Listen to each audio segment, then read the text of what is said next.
Welcome back to We Do the Heavy Lifting. I'm your host, Dr. Jenna Yentis, and today we do fatigue.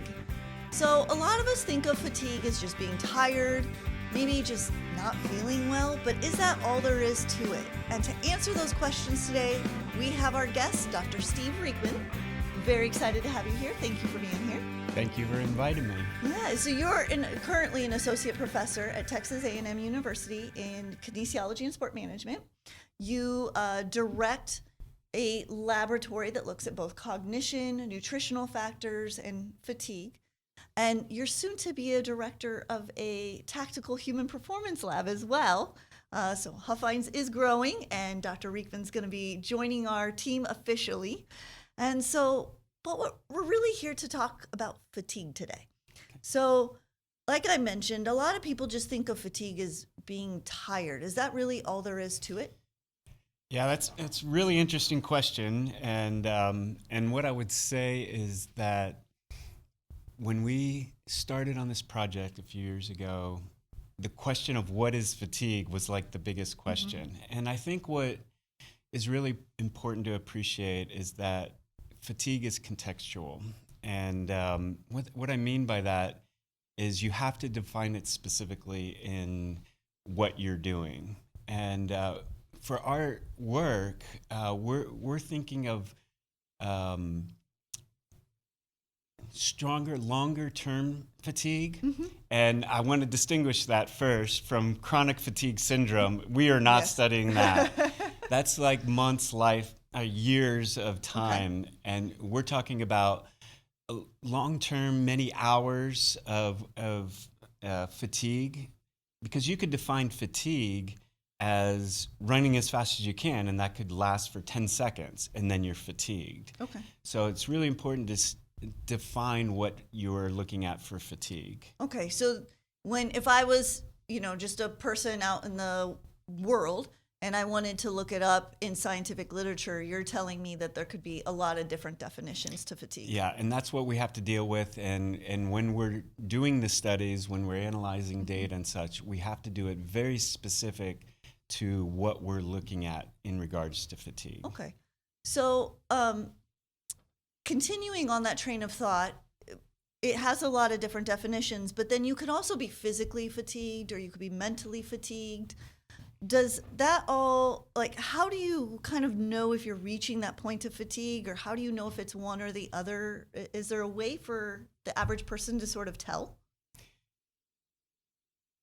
That's another good question, and I think that's what we're trying to disentangle. Okay.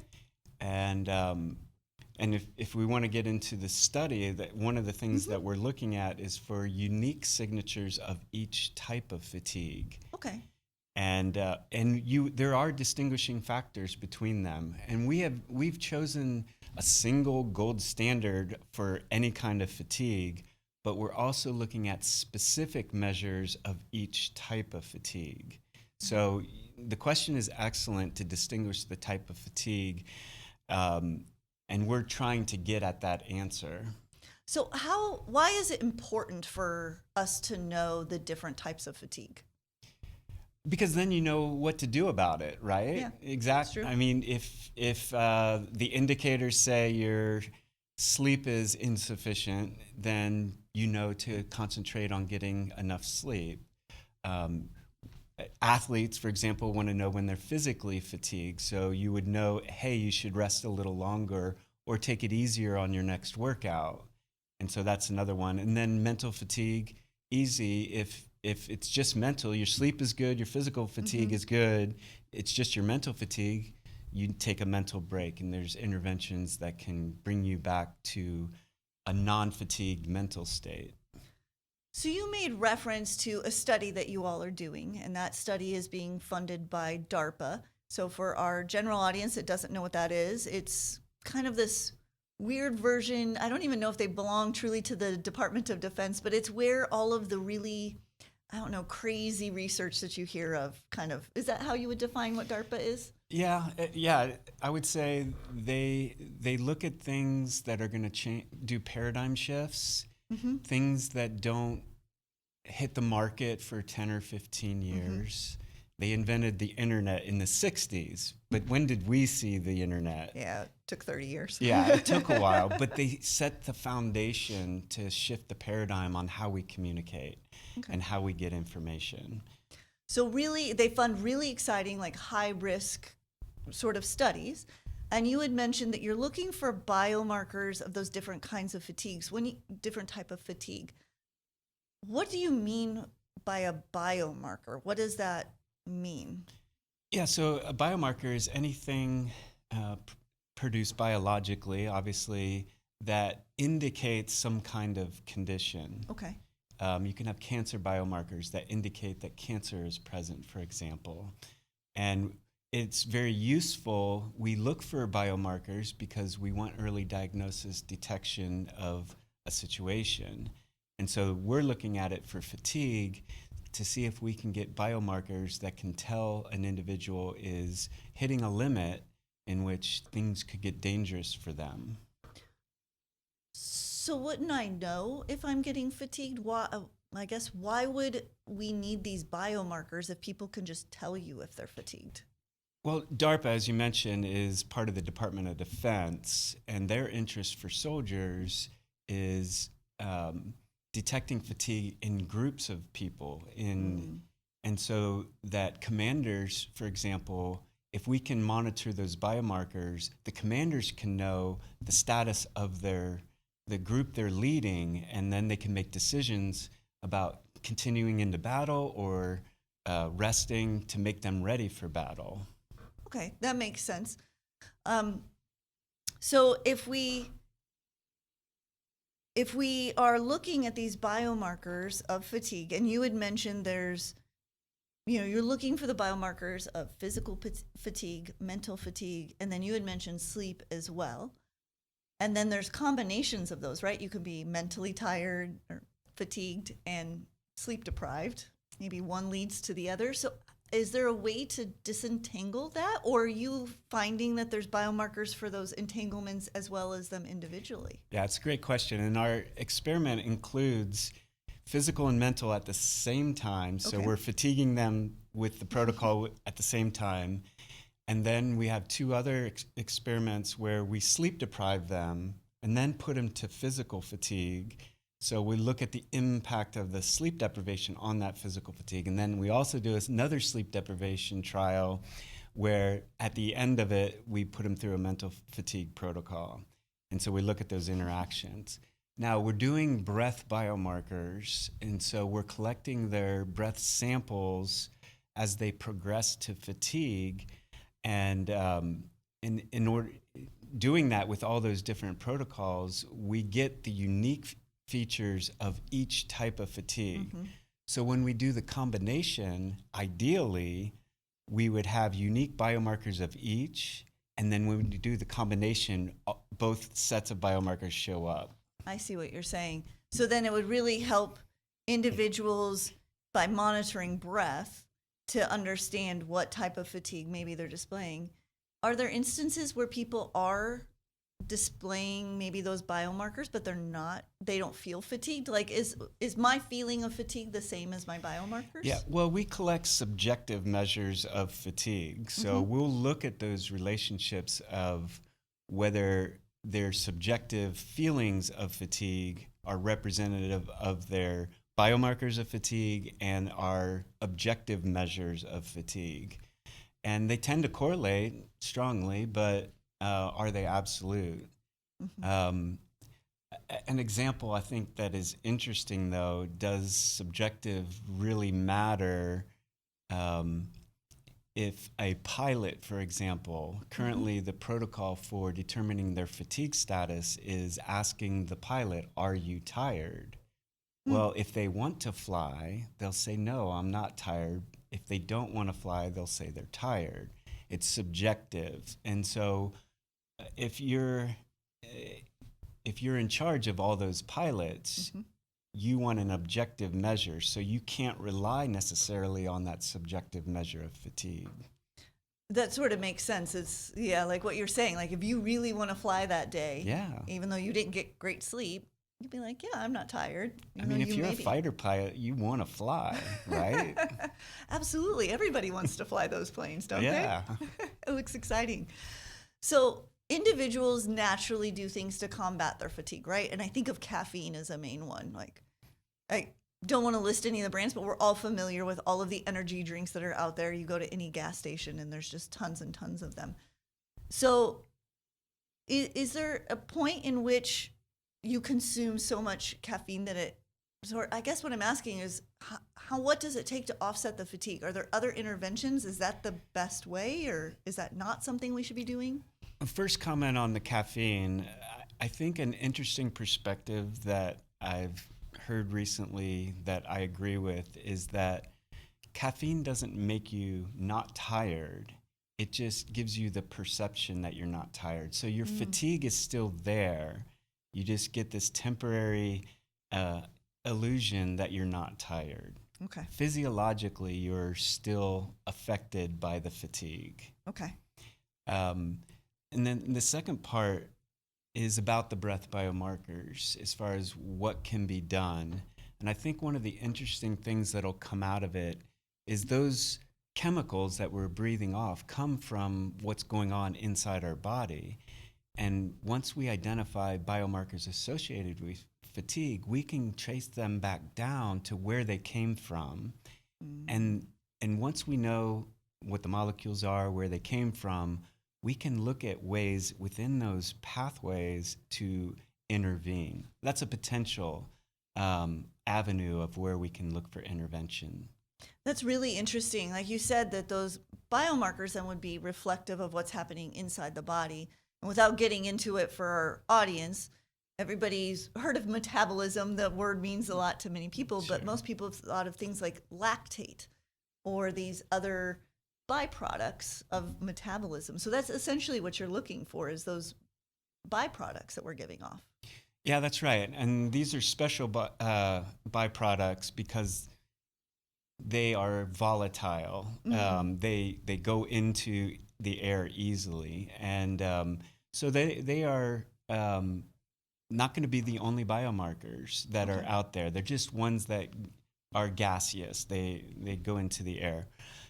We are starting another study this summer that's going to do blood sampling. So we'll look at the ones that don't necessarily go into the air easily, but they are circulating in the blood. Obviously, the advantage of the breath is that it's an easily accessible way to monitor a fatigue status. Blood sampling is not as easy.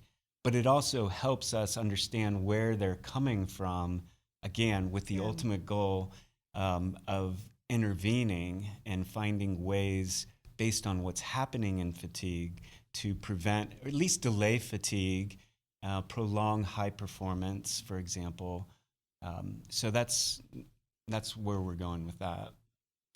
It's really, really interesting that, breath is it's available, right? You could put any type, I think of a soldier and they have the comms and the microphone right there. You could just put some sort of tiny little sensor right there and have it. But then a blood draw, you're right. You got to go in and get the stick, and half the people like it, half the people, well, I don't know if it's that much, but.